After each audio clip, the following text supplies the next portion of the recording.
Welcome, everybody. I am Daniel from Startup CPG, and I don't know if you know this about me, but I love data. Maybe you can tell from the hat that I'm wearing that says I love data that the Nielsen team was nice enough to give me. But in a past life, before just being full-time on Startup CPG, I was a data guy, one of the deepest data guys I think that you'll find. I used to be the head of analytics and insights at a company called Just Egg, and this is what I lived for, was just basically how to pull, manipulate, tell stories using data. And I really felt like I was one of the people who spent the most time on it in this emerging brands world. And it was because I had come from Mars Chocolate, where I sat there and watched a team of 6 people doing just data lobbying only for the Walmart account. And I'm like, oh my gosh, like it must really mean something. And then I went out to Silicon Valley in the food tech world, and they weren't having anybody look at it. I'm like, you got to tell your story. If you don't do it, the retailer's not going to look for your story. And just finding so many ways to strategically tell your story using data that is accessible through people like NielsenIQ, going out and getting your own data, making data when you have to. So we're going to cover a lot of this. And I think some of you out there have differing levels of expertise on this. So you might be someone like Neil, who's been through this with a bunch of retailers and kind of refining your data slides. You might be at the very beginning and just looking at like, okay, what are a couple basic ones I need to have in my presentation? So thank you a lot to the NielsenIQ team for not only just putting this presentation together that'll give you a lot of the basic building blocks, and then we're going to see a real live example with Neil, where he actually has the examples of his slides and how he's putting them into practice. But also, just a reminder, you can get some free data from NielsenIQ Bizer. So we'll drop the link here in the chat. I'm dropping it right now. You can get 3 free reports, which is awesome. They cover places like Whole Foods. If you wanted to just say like, hey, give me a quick look at velocities for my category at Whole Foods, that's like one of the 3 free reports that you could get.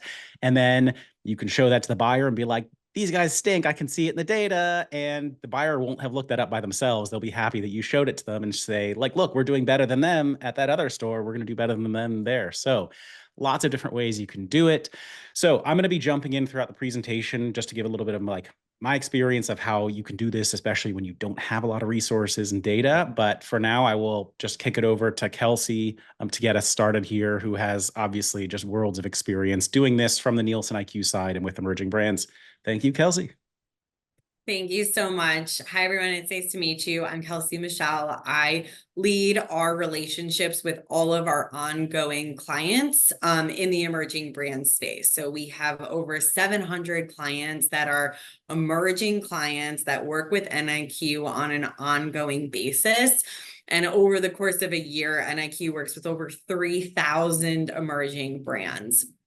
So I've spent a lot of time helping clients refine their pitch decks, and actually was part of the team that built Bizer as well. So intimately familiar with the different scales of these pitch decks, how much you have to get scrappy with your use of data. And I'm going to talk a lot about that as we get in. And I know Daniel will chime in on that as well. So really excited to be talking to you. I also spent 10 years with NIQ working on the retailer side, specifically on optimizing their assortment in addition to price and promotion. And I've actually sat in on these vendor conversations with clients of all sides from the retailer perspective, which I really think helps me to see it from both sides and what a retailer needs in those conversations, what they actually know about their categories, and how then on the other side, right, you can really help position yourselves well going into these conversations.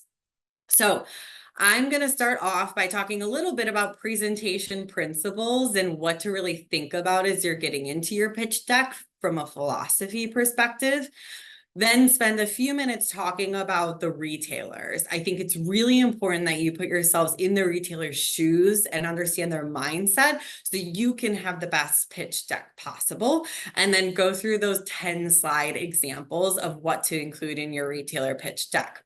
Then I'm going to hand it over to Neil from Jasberry, who is actually NIQ's Pitch Slam winner in 2024, to actually show this. It's one thing for me to talk about it from a philosophy and a strategy perspective, but I think it's another thing for you to really see this come to life. And he has a wonderful example that we're going to walk through.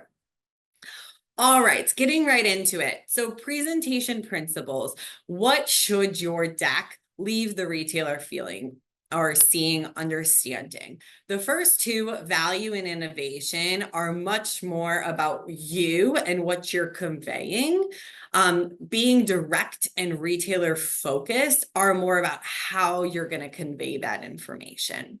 So for the first two, value, you need to be able to communicate in your deck the need of the customer that you're addressing. And this needs to be relatively widespread, a meaningful issue that you're addressing, and something that your product, you're showing how it's going to address that need, right? They want to understand from their consumer perspective that you are meeting that need. Second is innovation. How is your product unique and going to stand out from the other products that they have on shelf today, right? So these are two things that really is your gut checking your deck. Make sure that you're communicating these clearly.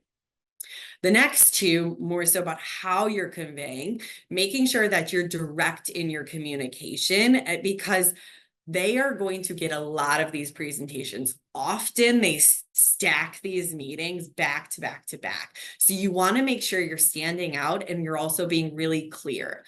A rule that I learned early on is 1-1-1, right? Think of one line in your title, one point you're trying to convey, one chart or graphic to keep it clear.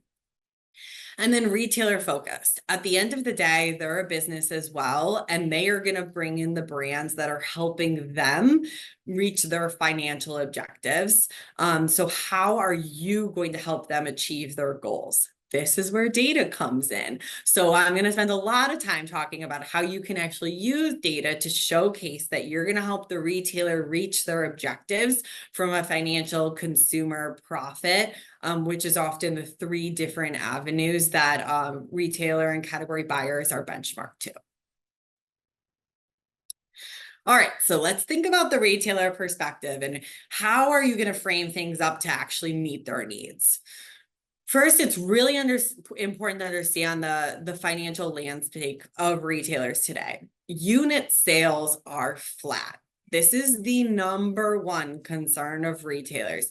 How are they actually going to grow sales, knowing that unit sales are flat and the bulk of things are growing today are truly just due to price increases? That's not a very healthy, sustainable business. So retailers are going to be trying to find strategies that are going to help them build unit sales. The good news is emerging brands are very well positioned to do this. So focusing on that top left chart, the dark blue is large brands. The medium blue is medium-sized brands. And then orange is small brands. And not only from a dollar perspective, but also from a unit perspective, small brands are significantly outpacing large brands in driving unit growth. And a large reason they're doing this is bringing in increased distribution, new activities, new things for their customers. So your category buyers are going to be looking for those innovative brands that are going to come in and be disruptors, because that is who is actually driving growth in the market. Another thing you need to know going in is there is extensive SKU rationalization happening across the store. The number of UPCs selling since 2020 has declined by almost 9%. And that is consistent across all departments of the store. Buyers are very focused on how do they consolidate the number of UPCs and vendors that they are managing within their portfolio. So you coming in as a new brand, they're going to be scrutinizing, right? How are you going to replace something that I'm taking off shelf, knowing I have to consolidate overall? Last but not least, value is a key and important thing that they are thinking about. And value is not just price. It is the use case and what something is bringing to the consumer. So think about not just the price point, but what is the perceived experience, the influencers that are actually bringing in the knowledge about the brand and the attributes that your brand is addressing. Those are the value that you're going to be bringing, not just to your consumers, but then also for the retailer by having those consumers met at their store.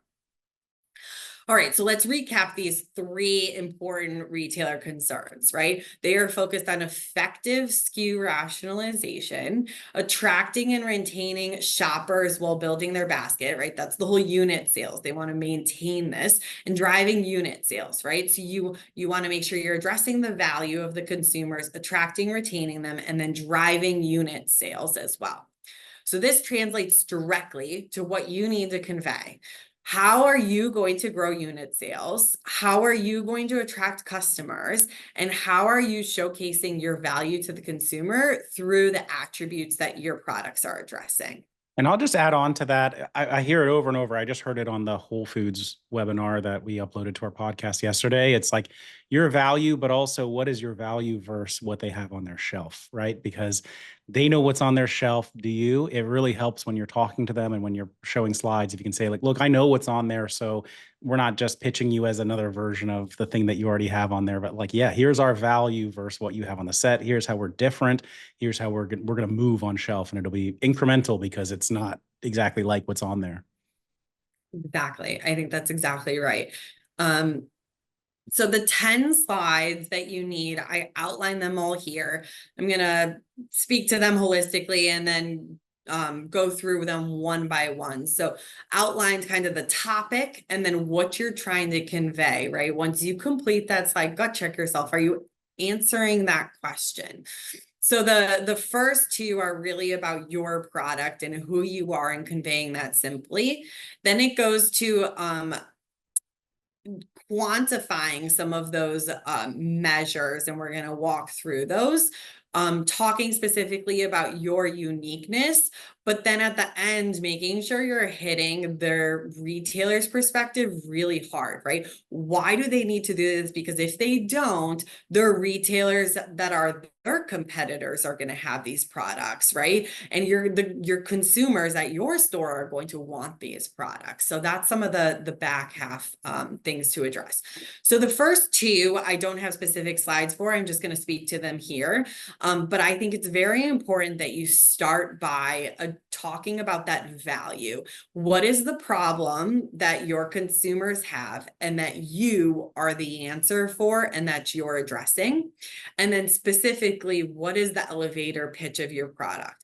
You want these 2 slides to be concise, clear, and really making sure you're hitting that hard. And I think Niel is going to share a great example of that upfront component. All right, let's get into some of the slides specifically. I have templates mocking up what these things look like. Each of you has your own brand flavor that you're going to put on top of these, right? But I'm going to speak to what you're trying to convey. And I have some yellow boxes on here, right, that are gut checking some of those components.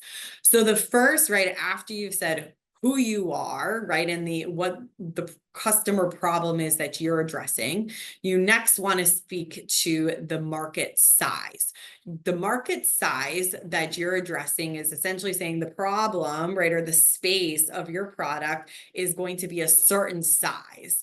You want to convey to the retailer that that is a meaningful part of their business that they want to invest in, and is something that's going to be something they want to invest in the future by adding your product as a SKU.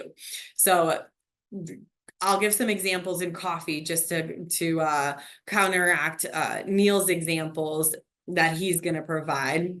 But investing in something like single serve K-cups is not necessarily where you'd want to talk about coffee today, but there are a lot of single serve coffee areas, right, that are great areas today that are expanding. So speaking to the size today and then the projected size that it's going to in the future.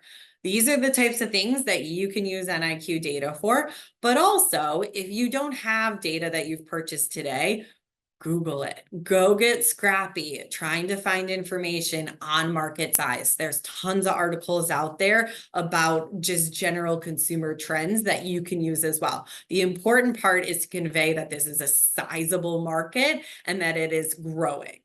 And a couple sources that I've used in the past, Statista. Often you can get like a last year report for free or something. Looking at other brands in your space, some articles and stuff that they've released, because they might be citing a data source that you can use as well. And also, if you ever hire a student intern, they have this lovely access to libraries that often have things like Mintel subscriptions. So I'm not saying that's what we should all do, but they do have those student access codes. All right, so building on from there, after you've talked about market size, now specifically quantifying some of those attributes or need states that your product is addressing and what the size of those are. I called out, these are going to vary based on the different types of products you are. I've seen a lot of different flavors of this. I called out some examples in that box in the middle there about either attributes or needs or population, right? These are going to customize based on your specific product and story. But things like addressing a certain population, right, that your product is really targeted at. What's the population growth, right? Or if there's a concern that your product is addressing, a health concern, a benefit, right? What's the growth of that benefit or behavior change over time, right? If there's a certain way we're changing how we're consuming. Great example is zero alcoholic beverages, right? That's a behavior change that we can quantify. There's a lot of public information about that. Or things like change in form or package, ingredient, a category, something like that as well. Moving to sustainable packaging, for example, if your product is a sustainable package type, these are other things you can call out. So this is where you get scrappy with what data you can find. We have a lot of good examples from NIQ, but there's a lot you can find out there as well. On the right-hand side, there's also a lot of experts that talk about the consumer behavioral changes that a lot of your new products are innovating and addressing. And calling those out to just give credibility to the direction is also helpful, especially from top publications, news articles, things like that as well. And some other ways to get some of this stuff, like for the need importance, for example, survey your customers. The free thing to do is if you have people's email addresses, asking them to fill out a survey. You could also offer them a coupon or a chance to win a free case to do it. And you can just ask them like, okay, tell me the top 10 reasons why you bought this and what are you buying if you don't buy this, or those kind of things. We did a webinar with SurveyMonkey once upon a time that goes into a lot of that also, and it will help you find what that data point is. And then also for attribute sales growth, quick plug for another webinar we're going to do with NielsenIQ coming up, I think in about 2 months, where we are going to show one home run slide of the sales growth of all of the major attributes, like non-GMO, how much did that grow last year and all the other things. So keep your eyes open for that. It's going to be a banger. That's a great example and a great plug. There's a lot of NIQ thought leadership that we put out as well. If you aren't on our thought leadership newsletters that go out on a regular basis, I'll have someone from NIQ drop the link in here as well, so you can sign up for those as well. All right, so we addressed the industry trends holistically. Next, moving into the consumer and talking a little bit about the consumer you're targeting. The retailers are also very targeted on their consumer too. So it's important that you can convey your understanding of your targeted consumer. It might be one group, it might be two groups, right? You know, young moms who are doing this type of behavior, or, you know, people who are very health conscious as they're moving into the later phases of their lives, right? Understanding who that is, their interests, preferences, consumptions. Those are types of things that NIQ can provide, but also, like we were just hearing, those are things that you can get from your consumers directly by emailing them, surveying them, right? Just talking to them and understanding those things. And on this one, so like, I know people can get, some of this would be like panel data, right? That people can Yes. get from you guys, which I think it just is also just part of the Bizer platform, right? So they could get It that is. through Yep. that same link. I'm just putting here in the chat. If you want to talk to the team, again, you can get 3 free reports. That's free. So I just put the link there if you want to sign up for a one-on-one with them. And they do nice things on the one-on-one calls. So I recommend having them. They're nice people. Mark, who's in the chat here today, he likes to help people out. So definitely recommend it. And yeah, like Kelsey's saying, you can create some of this stuff also, just like you probably wouldn't get the penetration number on your own survey, but you could get the buy rate and frequency just by asking a lot of well-positioned questions. 100%. And you're with some of these measures that I showed, for example, this is a direct screenshot from a Bizer specific report. You want to showcase with these measures that the shopper group that you're targeting is an attractive one to that retailer group. They are looking for people who have high loyalty, repeat buyers, and then obviously that buy rate number, right? So look at those right-hand measures, loyalty of brand shoppers, 2+ time buyers, those are repeat buyers, right? And then what is their growth over time? And they're bringing in incremental value to the category. So if there isn't enough sample, right, for your specific brand, since this is panel data we're talking about, there are other ways and strategies that we can advise you on as well to help you position this data and use it in a way that's effective. Okay, so customers, you're highlighting who your customer is and why they are attractive to that retailer, because they're loyal, they're engaged, they're purchasing frequently. And the other thing in the surveys I love to add on to that data is like, well, how do they use the product? Because buyers always are curious about that. Like, if it's a drink, like when do they drink it? What are they drinking it instead of? Where's that volume coming from? Because if you're a buyer and you can show them like it's not coming from other drinks in this category, it's coming from like packaged stuff in a different category. They're like, whoa, good, like more sales for my set. So the more questions you can ask people and put in there in that data slide, the better. Completely. Anything that shows your uniqueness or the source of volume is not coming from switching to another product already on shelf, those are amazing for retailers to see. Incrementality, that's what we love. Incrementality, yes. This is my Um, incrementality button. All right. Perfect. So that gets into uniqueness, right? That's one of the things you want to showcase as well. We talked already about the importance of showcasing your product is unique versus who is already on shelf. I would encourage you, if you can get to an actual store of that retailer, go take a picture, look at who's already on shelf, and then how are you differentiated versus those brands that are already on shelf today. Anytime you show a retailer a picture of their own shelf and how they can do it better, it catches their attention because you took the time, you did your research, and you know what you're talking about. So here you want to convey your attributes of your product and how that is better than what they already have today or what could be coming in the future. You want to be unique because at the end of the day, as we were just talking about, they want to build that incrementality. And incrementality, yes, we can measure it using models and many sophisticated things, but you also can just showcase how that your product is unique, right? And what it's addressing from a customer attribute perspective, which drives extremely high loyalty as well. I also called out on this slide, I want to take this. If you have any patents or formulations that are unique to you as well, call that out. I've seen a lot of brands not do that, and you really should be shouting from the rooftops. If you have certifications, patents, say it, and say it frequently in these presentations. All right. The meat, getting into your sales so far. There are a million measures you can talk about. If your job is analyzing data like it's mine, I could talk to you for hours about all the different facts, but I want to simplify it into 4 facts that if you do have this type of data that are the best to start with. One is your product rank or some relative performance measure on how you're doing versus other people. Another is unit growth specifically. Dollar growth is good too, but unit growth, given the concern of retailers, is going to be paramount for showing your success.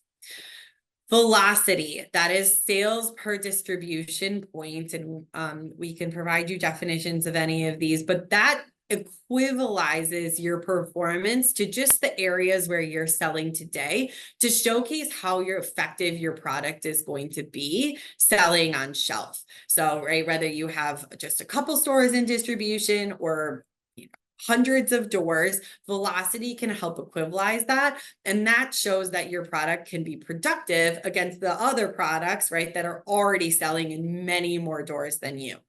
Ideally, what you want to go into a retailer saying is, hey, look at my measures. I'm growing in units. I have strong velocity. I am ranked well where I am sold today.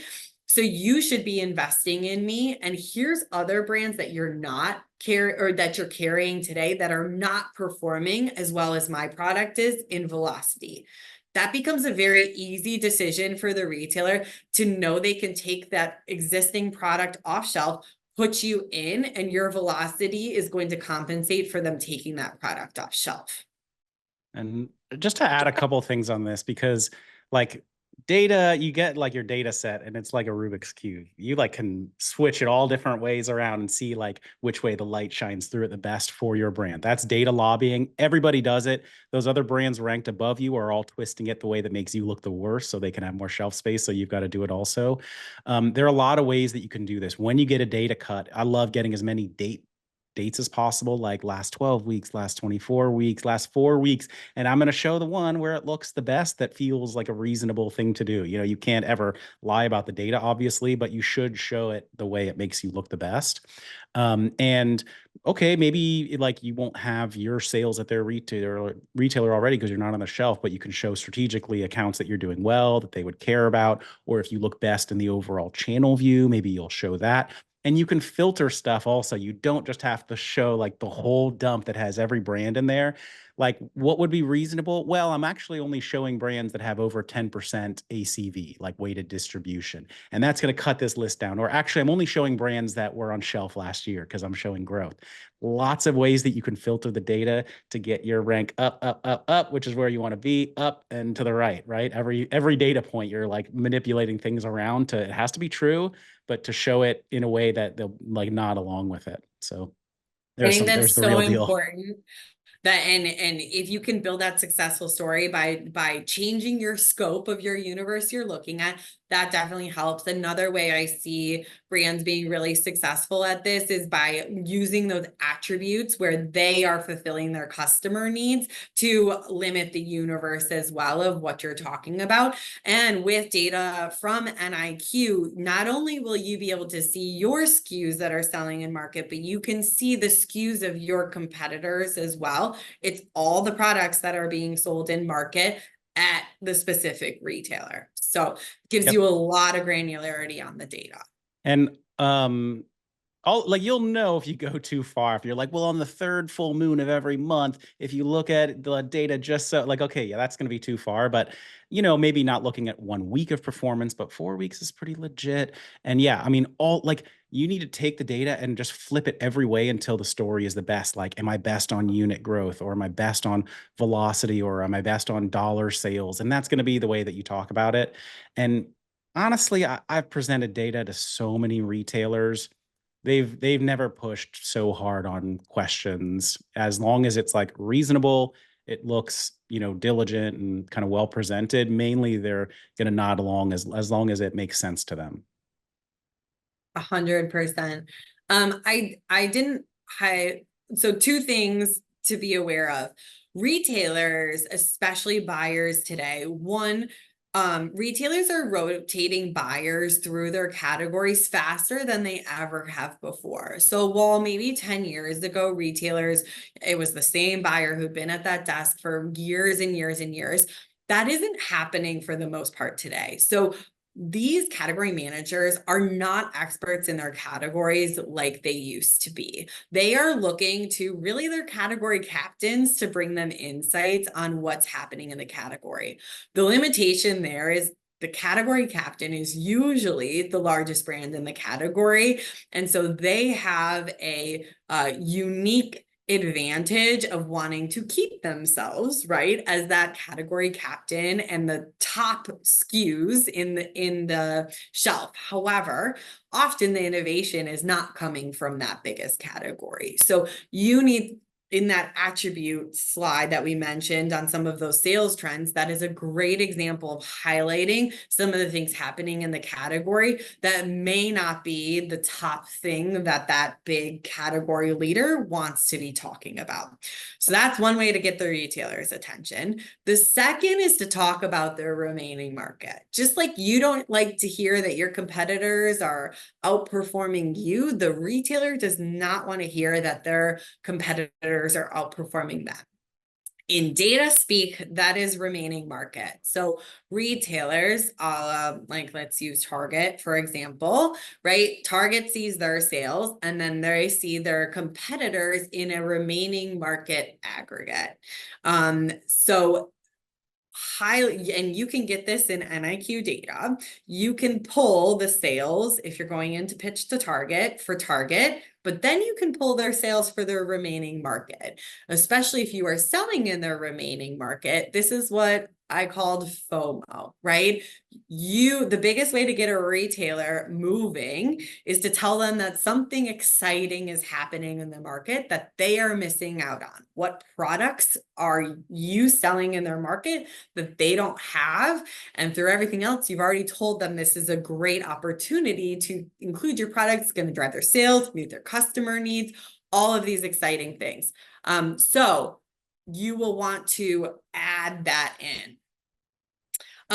Go ahead. Yeah, a couple of things to add on this because I obviously get very excited about this. Remaining market, just to confirm people, is like, okay, if I'm selling at, one chain in Chicago, what is the volume and stuff that's happening outside of their chain, rest of the market? So like, yeah, stuff they should be worried about. So and it also kind of depends on the sophistication of the retailer, like how deep you want to go on this stuff. If you're talking to Kroger, they want all this and more. That is a data company. They make very data-driven decisions. The buyers are extremely far along on that. And yeah, they're getting fed a lot by big category captains.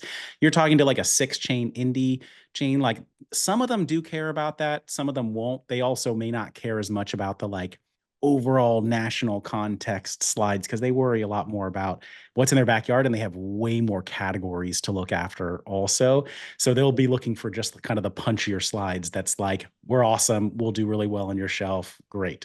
And then there was also a question about what do you do when you don't have all of this data? You have to like create it. Okay, I'm not selling already in these chains. I'm early on.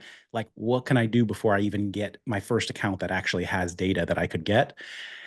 Make it, people. So like I've made slides that almost look like this just because I got into one account and I called them on the phone. They're like in another state. I'm like, hey, can you just tell me how you think we're selling? Like, okay, how many units do you think we sold this month? How many did the competition sell? How many did we sell last month?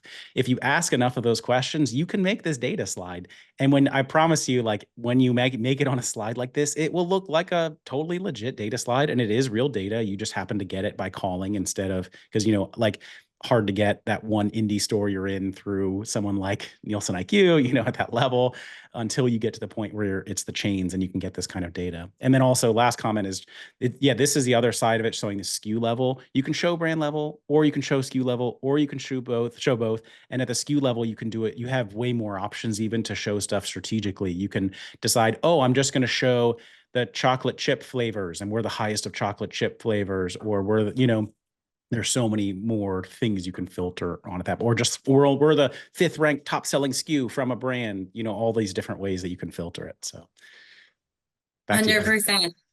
I this is if you have all the data, right? But just adding on to that with some examples of other things I've seen happen, the phone a friend, get the data from the retailer in the one store you're in, right? That type of thing. I've also seen brands use their Shopify data, right? Or whatever their DTC solution is, right? Any data is better than no data. Mm-hmm. So use what you have, what you can find, and then build off of it as you get bigger and expand. And distributor data, of course, you can use. If that's Distributor all you data. got, it's not going to be competitive, but it's at least a start. And if you knew where you were at one account, you could just highlight that and then say, kind of transfer it to other accounts as well. Yeah. All right. Next is your sales momentum, right? So retailers, it's similar to the fear of missing out, right? They want to know that this is a train that they should be getting on because there's a lot happening. This is a little bit of your opportunity to tell your story of where you're investing and your sales growth. If you can forecast your sales growth, I would encourage you to do so. We could spend a whole session on how to forecast sales growth, but use your unit trends, your growth, your expansion opportunities to anticipate what your sales will be, but then also say what you are doing to ensure that that's going to happen. If you already know of expansion happening in the market, great. If you are expecting to launch any new varieties of your products, flavors, expansions, things like that, other marketing activity you might be doing, those are things to highlight on here as well, because it shows that you are investing in your product. You have a vision for your product, and this is something that's going to continue to grow over time. All right, then last but not least, a why believe slide. Going back to some of those measures we talked about, there's a lot of different things that you could pull in here. Some of the most sophisticated ones are measuring incrementality from someone like NIQ. That is something we can quantify, showcasing that your product is going to bring an incremental value. You can also use things like customer research, showcasing, right, some of the things that we were highlighting before. Who's going to purchase this product, right? The products they have today aren't meeting their needs, and we can meet those needs. Product testing is another thing that NIQ can provide, where we can actually say, how likely are customers willing to buy this product?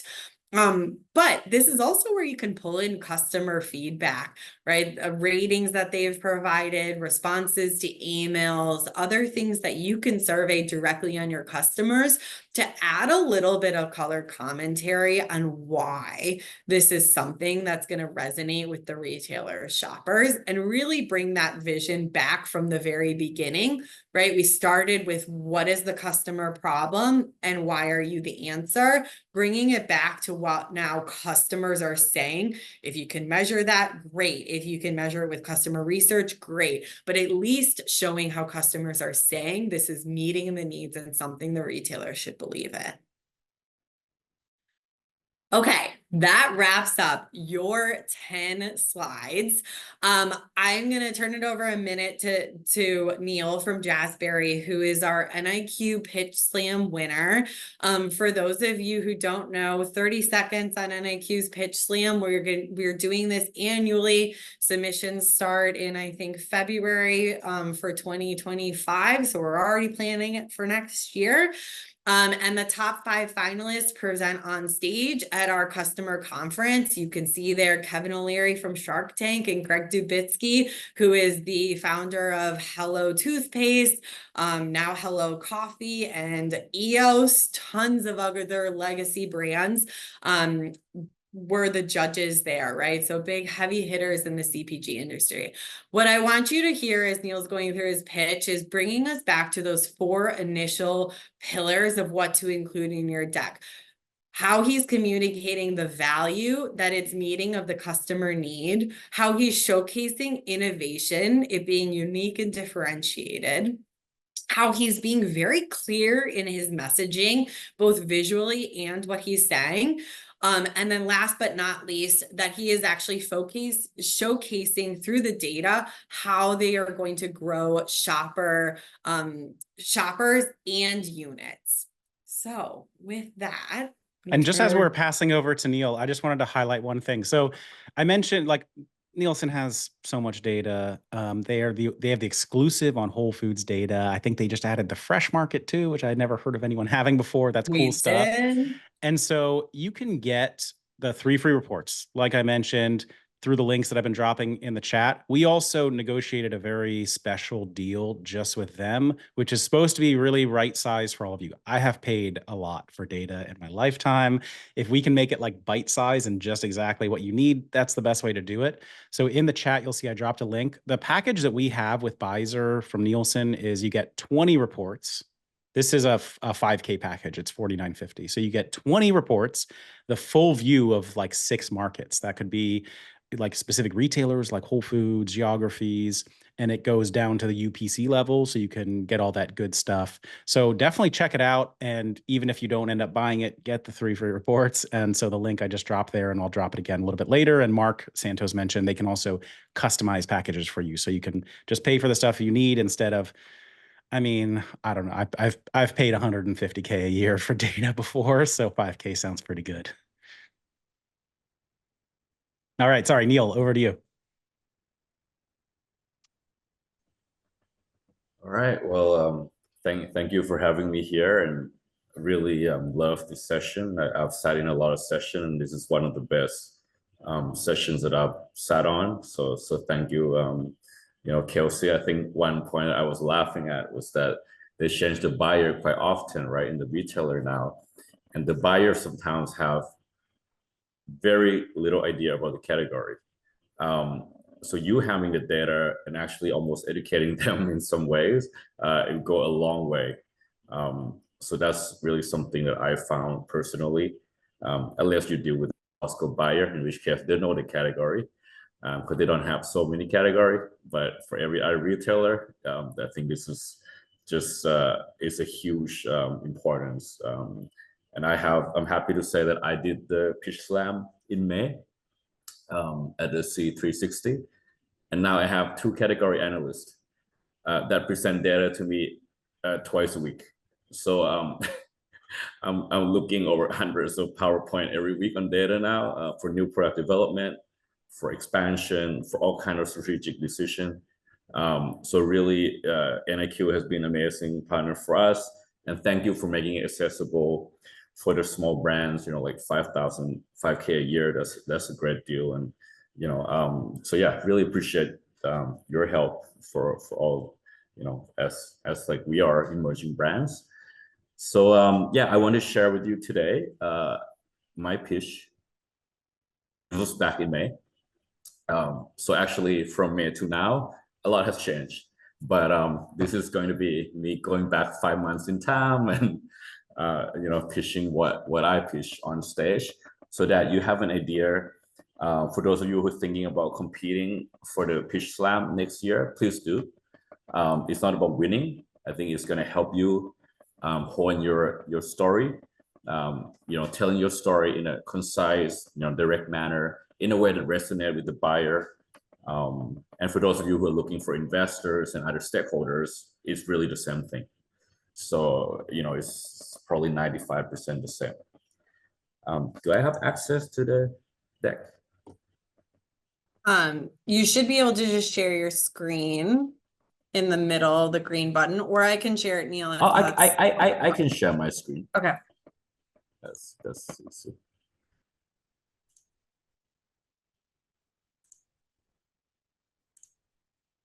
Okay, can everyone see my screen? Yes. Okay. All right. So I don't feel like I'm pitching here, but I'm just gonna tell you a little bit about our story, and I'm right into it, just like we would be a retailer. Okay. All right. So imagine if you had a crop that could transform the health of consumers worldwide, and at the same time take millions of farmers out of poverty. Imagine if you had a staple food that was not only delicious, but nutritious. We believe the big change starts with a tiny grain of rice. Jasberry rice is a new variety of rice with over 40 times higher antioxidant than brown rice, 7 times more than kale, and 4 times more than quinoa. It is simply the world's first superfood rice. Apart from their amazing antioxidant content, it is also much higher in protein, fiber, low in glycemic index, and filled with natural source of vitamin and minerals. More importantly, it's been ranked #1 in terms of taste, despite being 100% whole grain. It is soft, nutty, and aromatic. In fact, we also partner with other brands, as you can see here. It's a vegan sushi brand called Conscious Foods. They use the Jasberry superfood rice in their sushi. They're now available in over 8,000 stores nationwide. But really, we're not just a rice company. Jasberry as a brand is about transformation. Particularly, it's about transforming consumers' health through delicious and healthy organic products for everyday life. It's about transforming family lives out of poverty, and it's about transforming the planet through regenerative agriculture. And we do all of this one grain at a time. In fact, the two hands that you see on this slide are the two hands you see on all our packaging. It's the hand of the consumer and the hand of the farmer. And they're joined by this grain of rice, which is a symbol of transformation. So we launched nationwide at Whole Foods in April last year. Since then, we've been approved in over 2,000 stores nationwide, and now about 3,000.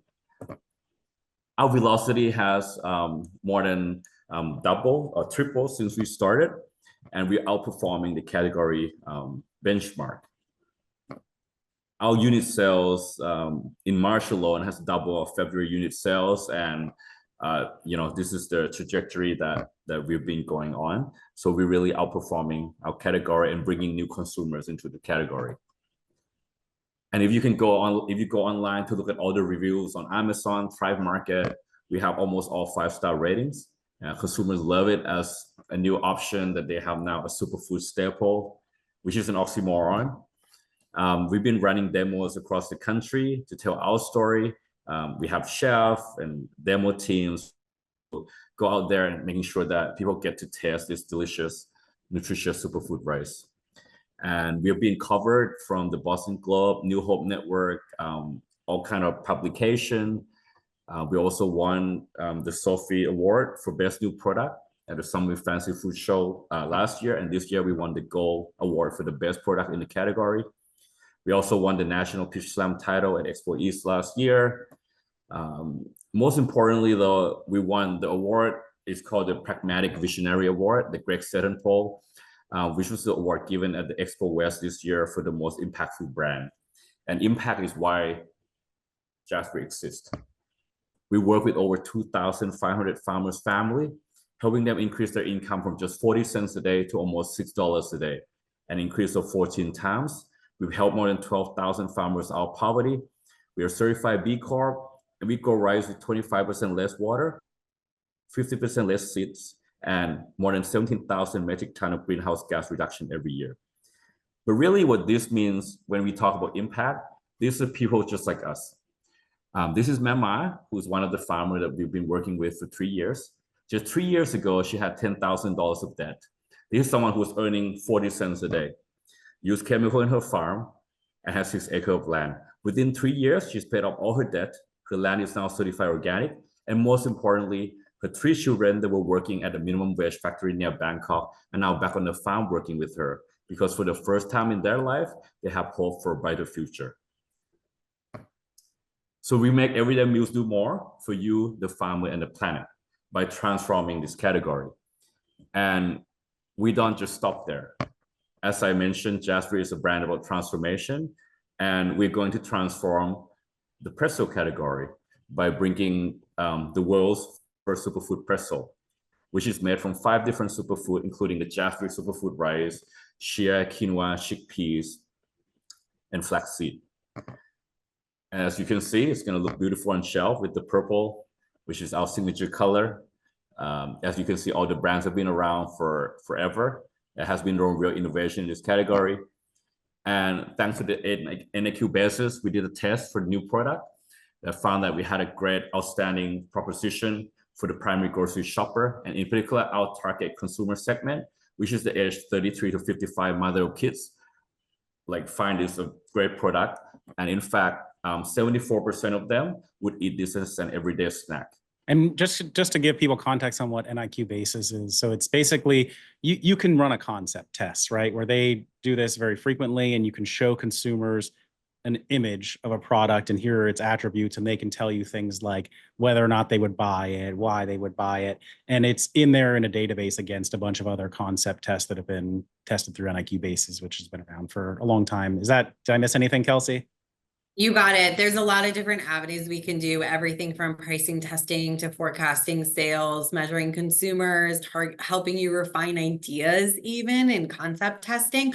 But the whole genesis of it is we can help you have a more successful product launch, and really measure how it's going to be successful pre-launch. The price points on this vary significantly. We have a lot of cost-effective solutions in this area as well, and really helps to make sure you fine tune your concept and make it more effective once you do get into launch. Yep, so I highly recommend it. The best is we're still working with them now with sampling and so forth. You can also do testing with consumers, right? To send them sample of your product, and you get more in-depth analysis in that way. So that's it. That is my short story, and happy to answer any questions. And yeah. just so for me, I just was trying to put myself in the shoes of a buyer looking at that information. So like of all the principles that Kelsey went over before, I think most of them are in there in different ways. It doesn't have to be exactly the format, obviously, that Kelsey showed.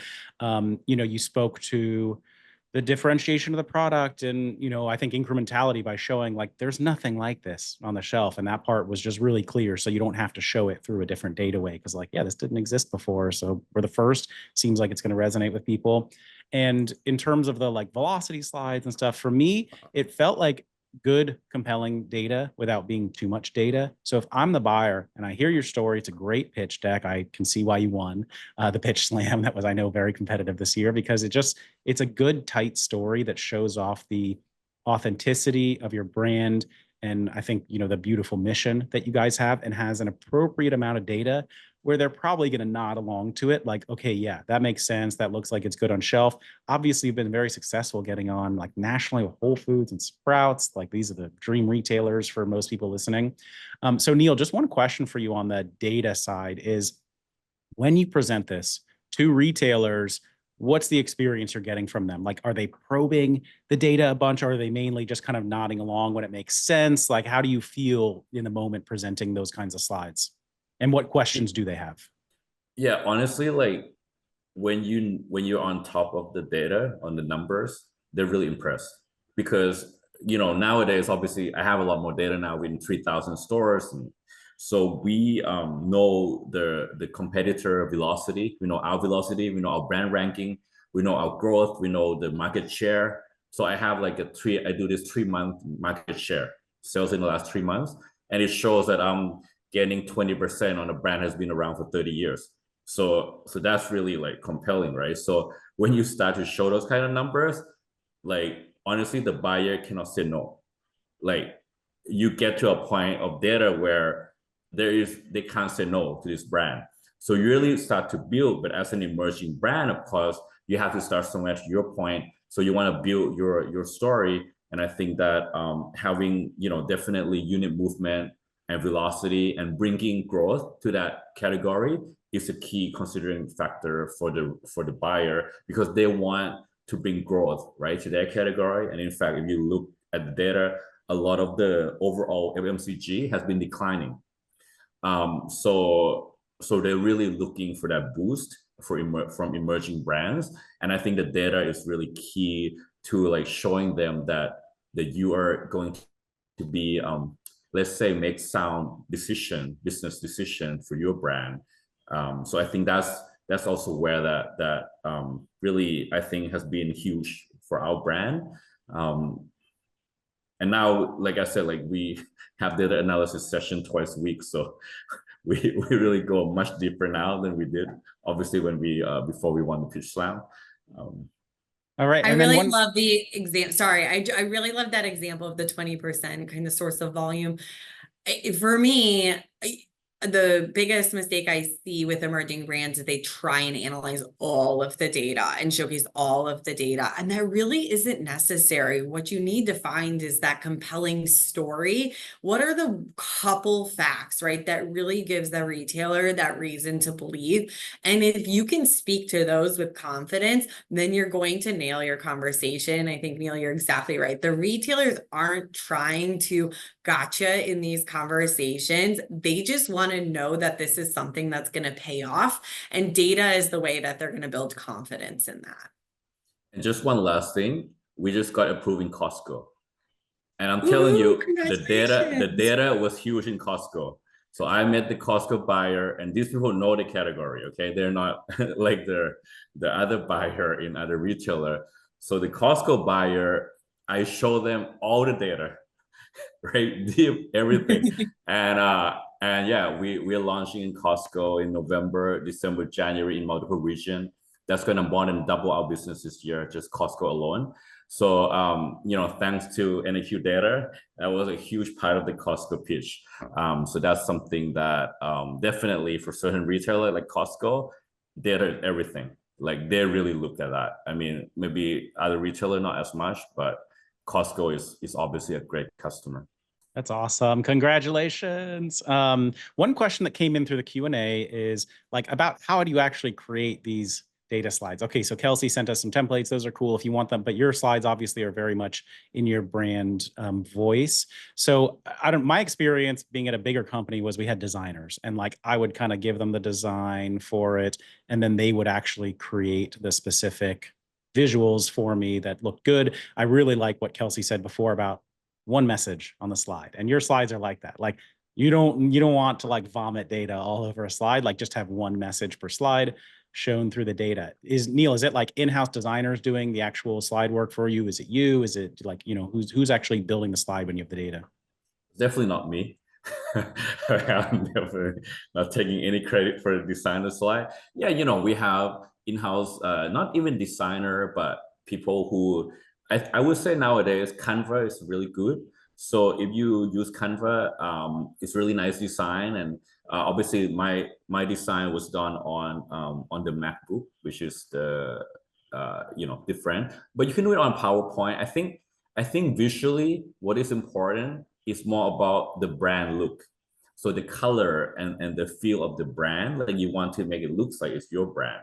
So even if it's just color or logo or something, and then just have, like one message and have it, make it clean. I'm big on like clean slide. So what is the point you're trying to make, right? And if you're saying it's about velocity and it's about you outperforming the category velocity, like make it clear. So I think that's more important than making it look beautiful, because you might not have a designer, but I think it's more important to make it clean. And then I think in your brand, it made it clean and clear. And I think that's more, like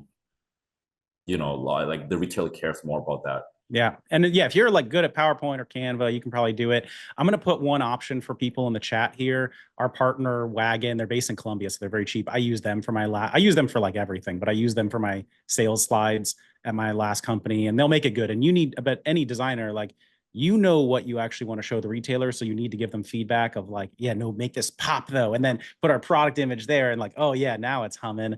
So you got to do that with whoever you work with, but they're a pretty good option because their hourly rates are like 30, 40 bucks an hour because they're based in Colombia. So I'm putting that in the chat. You can email them at startupcpg@wagondesignstudio.com. We love them.